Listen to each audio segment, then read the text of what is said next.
Hello everyone, I welcome to Ilmiyat foundation. मैं हूं नदीम अहमद। तो दोस्तों, जैसा कि आप लोगों को पता ही है कि कई महीनों से चल रही रूस यूक्रेन जंग थमने का नाम नहीं ले रही है, जिसका नुकसान लगभग दुनिया के हर देश को हो रहा है। जंग के कारण जहां दुनिया भर में क्रूड ऑयल के दाम बढ़ रहे हैं, वहीं कई देशों में गेहूं और चावल जैसे खाद्य सामग्रियों की काफ़ी कमी महसूस हो रही है। इस सबके बीच रूस के दो और पड़ोसी देशों ने आपस में जंग छेड़ दी है, जिनमें एक क्रिश्चियन कंट्री है और दूसरा मुस्लिम कंट्री है। ये देश हैं अजरबैजान और आर्मेनिया। यूएसएसआर के टूटने से पहले दोनों ही देश सोवियत संघ का हिस्सा हुआ करते थे, लेकिन इस समय जमीन के एक हिस्से को लेकर आपस में लड़ रहे हैं।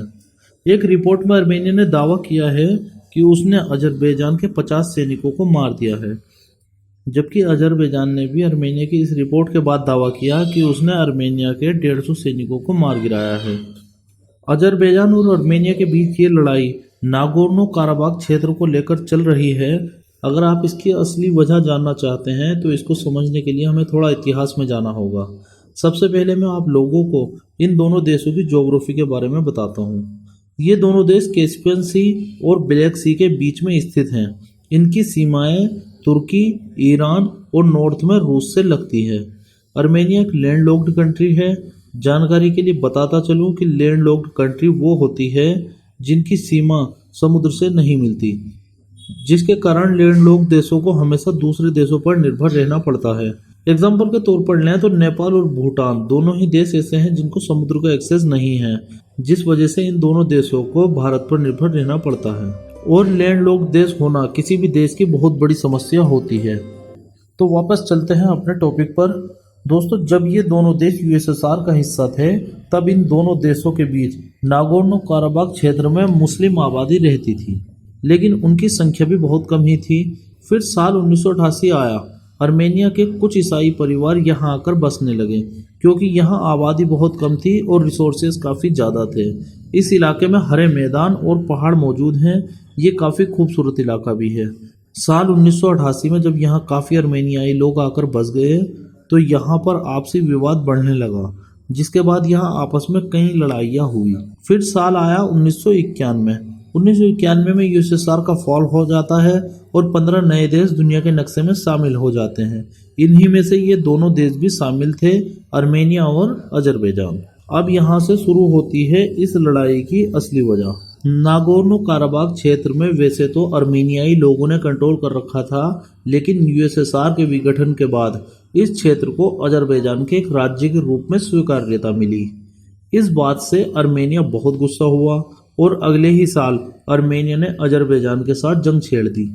दोनों देशों में कई दिनों तक जंग चली और फाइनली अजरबैजान को हार का सामना करना पड़ा और नागोर्नो काराबाख रीजन पर आर्मेनिया का कब्जा हो गया। लेकिन आर्मेनिया ने इस क्षेत्र पर डायरेक्ट शासन नहीं किया, बल्कि इनडायरेक्ट शासन को स्थापित किया। आर्मेनिया ने इस क्षेत्र का कंट्रोल यहाँ के लोकल लोगों के हाथों में ही रखा। मतलब आर्मेनिया ने यहाँ एक कठपुतली सरकार बना दी। इस क्षेत्र का सारा कंट्रोल आर्मेनियाई गवर्नमेंट के हाथों में ही था।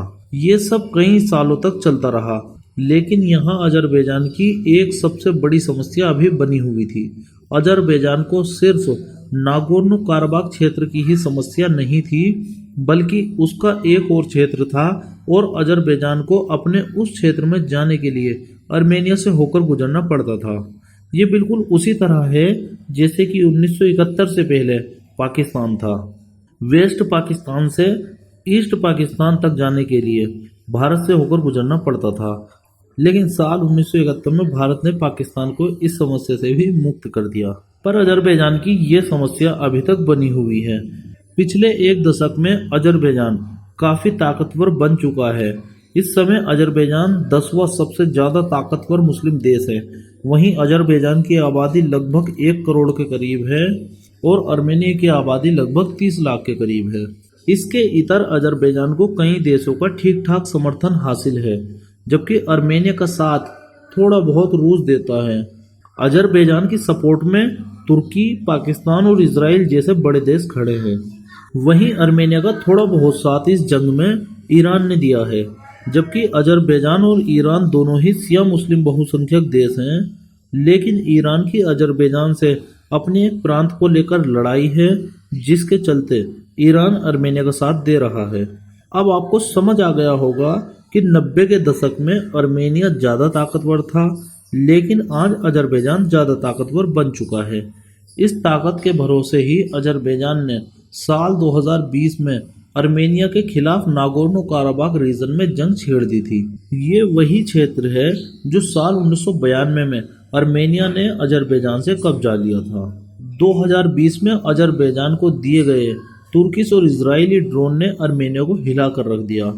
लगभग एक महीने तक चली इस जंग में आखिरकार रूस ने दोनों पक्षों के बीच सीज फायर करा दिया, लेकिन तब तक अजरबैजान नागोर्नो काराबाख क्षेत्र का ज़्यादातर हिस्सा दोबारा वापस ले चुका था। इस क्षेत्र में रहने वाले ज़्यादातर लोग भी इस क्षेत्र को खाली करके अर्मेनिया भाग चुके थे।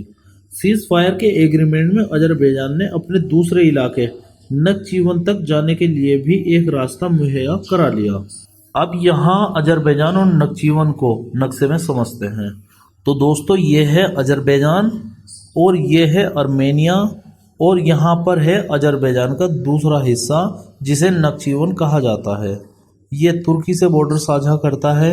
इसी क्षेत्र के कारण तुर्की और अजरबैजान एक दूसरे के पड़ोसी बनते हैं।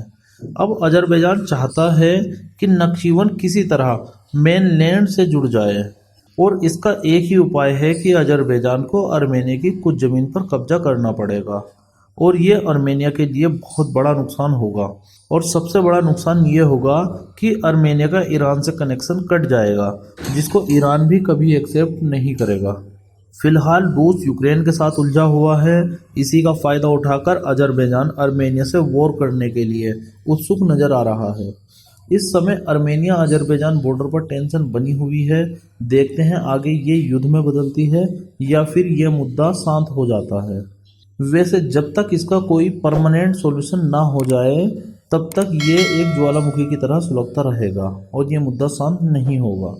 तो दोस्तों, ये था हमारे आज के वीडियो का अंत। उम्मीद करता हूँ काफ़ी कुछ जानने को मिला होगा आप लोगों को। तो देखते रहिए, पढ़ते रहिए इल्मियात फाउंडेशन को। जय हिंद, जय भारत।